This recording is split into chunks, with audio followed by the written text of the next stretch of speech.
अस्सलाम वालेकुम नाज़रीन। कुछ दिनों से रेमंड डेविस का नाम दोबारा से खबरों की ज़ीनत बना हुआ है। जी हाँ, वही रेमंड डेविस जिसने 27 जनवरी 2011 को दिन दहाड़े सड़क पर दो पाकिस्तानियों को अपनी गन से हलाक कर डाला और इसकी मदद को आए अमरीकी सफारतखाने के अमले ने मोटरसाइकिल सवार हाफिज अबादुर्रहमान को अमरीकी नकाबत के नशे में सरशार गाड़ी के बेरहम टायरों तले रौंद डाला।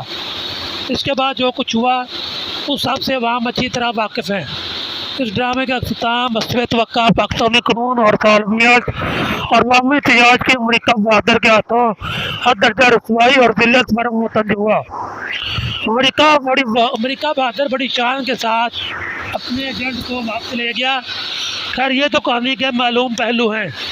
आज कुछ नामालूम और चकचकुशा पहलुओं को उजागर किया जाएगा। मुश्तल अवाम इसलिए खामोश हुए थे कि मकतूलीन फ़हीम अशरफ और फैज़ान हैदर के मुर्सा ने करोड़ों रुपए बतौर दीद लेकर राज़ीनामा कर लिया है, इसलिए अब एहतियाज का जवाब नहीं रहता। अमरीका कभी इतना कमज़ोर नहीं था कि उसे अपने एजेंट को आज़ाद करवाने के लिए दीद का सहारा लेना पड़ता। ब्लैक वाटर के एजेंट रातों रेमंड डेविस को CIA की आशीर्वाद हासिल थी। वो पाकिस्तान में कई सालों से मुकीम था। उसे लश्कर तैयबा और दीगर कादम तंजीमों की सरगर्मियों का सुराग लगाने और ISI के साथ इन कादम तंजीमों के साथ मुबैना राब्तों और मावनत का पता चलाने का टास्क सौंपा गया था।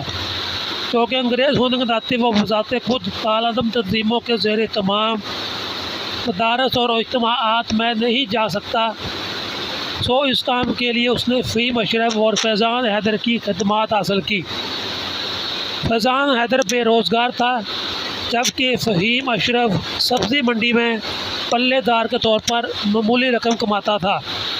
इसी बायस रेमंड डेविस की जानिब से मामूली रकम मिलने पर उन्होंने कादम तंजीमों की सरगर्मियों की खुफिया रिपोर्टिंग शुरू कर दी। चदरा के इलाके वर्कर टाउन में 5000 से मारना पर मकान हासिल किया गया। फैज़ान ने इस रात में अपने बड़े भाई इमरान हैदर को भी शामिल कर लिया और इमरान हैदर ने ही अपने ससुराली रिश्तेदार हसन को कालादम तंजीमों के दफातर और मदारस में जाकर मालूमात इकट्ठी करने का टास्क दिया। हसन के बारिश होने के बाद इन लोगों का काम आसान हो गया। ये लोग रेमंड डेविस को मालूमात देते, जिनमें से अहम मालूमात को फ़िल्टर करके वो अहम अमरीकी अहदेदारों तक पहुँचाता था। कुछ अरसे बाद फ़हीम और फैज़ान को एहसास हुआ कि रेमंड डेविस के अज़ाइम बहुत ख़तरनाक हैं, सो उन्होंने अपने ज़मीर की आवाज़ पर लबैक कहते हुए पंजाब हुकूमत के आला अहदेदारों को रेमंड डेविस की मशकूक सरगर्मियों की इतला देने की ठान ली। ये बात अभी तक सीगा राज में है कि उन्होंने किस आला अहदेदार को रेमंड डेविस की मुल्क दुश्मन कार्रवाइयों से आगाह किया और इसने किस आला शख्सियत तक ये बात पहुँचाई, मगर इन परले दर्जे के वतन फरोशों नाम नहाद आला शख्सियात ने अपने अमरीकी आकाओं के हक़ नमक के खोरी को ध्यान में रखते हुए रेमंड डेविस ग्रुप को इसकी इतला कर दी। वकूफ़े वाले दिन फ़हीम और फैज़ान को रेमंड डेविस ने मुलाकात के बहाने बुलाया और गोलियां मारकर सारी कार्रवाई को डकैती की नाकाम कोशिश का रंग दे दिया। दर हकीकत इन नौजवानों का पंजाब में किसी थाने में भी क्रिमिनल रिकॉर्ड मौजूद नहीं था।